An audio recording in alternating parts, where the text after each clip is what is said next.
Brazilian ফুটবলের রাজপুত্র Neymar জুনিয়রকে নিয়ে ফুটবল বিশ্বে এখন নতুন করে উন্মাদনা শুরু হয়েছে। দীর্ঘদিনের ইনজুরি কাটিয়ে অবশেষে নিজের শৈশবের ক্লাব সান্তোসের জার্সিতে মাঠে ফিরেছেন এই মহাতারকা। গত 14 ফেব্রুয়ারি ভেলো ক্লুবের বিপক্ষে ম্যাচে তিনি বদলি হিসেবে মাঠে নেমেছিলেন এবং ফেরার ম্যাচেই বুঝিয়ে দিয়েছেন কেন তাকে বিশ্বের অন্যতম সেরা ফুটবলার বলা হয়। প্রায় 50 মিনিট মাঠে থেকে তিনি দারুণ ড্রিবলিং, ভিশন এবং গ্যাব্রিয়েল বারবোসাকে দেওয়া একটি চমৎকার অ্যাসিস্টের মাধ্যমে দলের 6-0 গোলের বিশাল জয়ে বড় ভূমিকা রেখেছেন। ইনজুরি কাটিয়ে তার এই রাজকীয় প্রত্যাবর্তন ভক্তদের মনে 2026 বিশ্বকাপ নিয়ে নতুন আশার আলো জাগিয়েছে। এখন ফুটবল প্রেমীদের চোখ পরবর্তী বড় লড়াইয়ের দিকে। কোয়ার্টার ফাইনালে সান্তোস মুখোমুখি হতে যাচ্ছে নভোরিজন্তিনোর। স্ক্রিনশট অনুযায়ী এই হাই ভোল্টেজ ম্যাচটি অনুষ্ঠিত হবে 23 ফেব্রুয়ারি রাত 1টায়।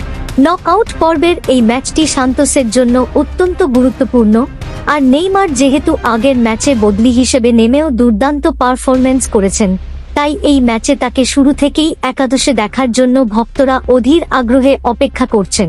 নভোরিজন্তিনোর ঘরের মাঠে ম্যাচটি হলেও সান্তোস এখন নেইমারের উপস্থিতিতে মানসিকভাবে অনেক বেশি শক্তিশালী।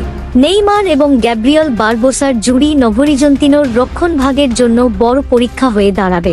ম্যাচটি কিভাবে লাইভ দেখা যাবে তা নিয়ে অনেকের মনেই প্রশ্ন রয়েছে। সাধারণত ব্রাজিলের এই ঘরোয়া লিগের ম্যাচগুলো সরাসরি টেলিভিশনে দেখার সুযোগ কম থাকে, তবে আপনারা অনলাইনে বেশ সহজেই এটি উপভোগ করতে পারবেন। ফ্যানাটিজ এর মতো জনপ্রিয় স্ট্রিমিং প্ল্যাটফর্মগুলোতে এই লিগের ম্যাচগুলো লাইভ দেখানো হয়। এছাড়া ইউটিউবে পোলিস্তা একের অফিসিয়াল চ্যানেল পোলিস্তো থেকে অনেক সময় সরাসরি সম্প্রচার বা দ্রুত হাইলাইটস আপলোড করা হয়। যারা ভিডিও দেখতে পাবেন না, তারা গুগল স্পোর্টস বা সোফাস্কোরের মতো লাইভ স্কোর অ্যাপ ব্যবহার করে প্রতি মুহূর্তের আপডেট নিতে পারবেন।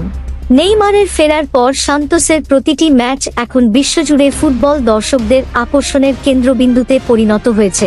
সব মিলিয়ে এক টানটান উত্তেজনার ম্যাচ আমরা দেখতে যাচ্ছি। নেইমার কি পারবেন কোয়ার্টার ফাইনালে নিজের সেরা ছন্দে ফিরে গোল করতে, নাকি নভোরিজন্তিনো তাদের ঘরের মাঠে কোনো অঘটন ঘটাবে? আপনারাও আপনাদের মতামত কমেন্টে জানাতে পারেন। ফুটবলের এমন সব রোমাঞ্চকর আপডেট পেতে আমাদের সাথেই থাকুন।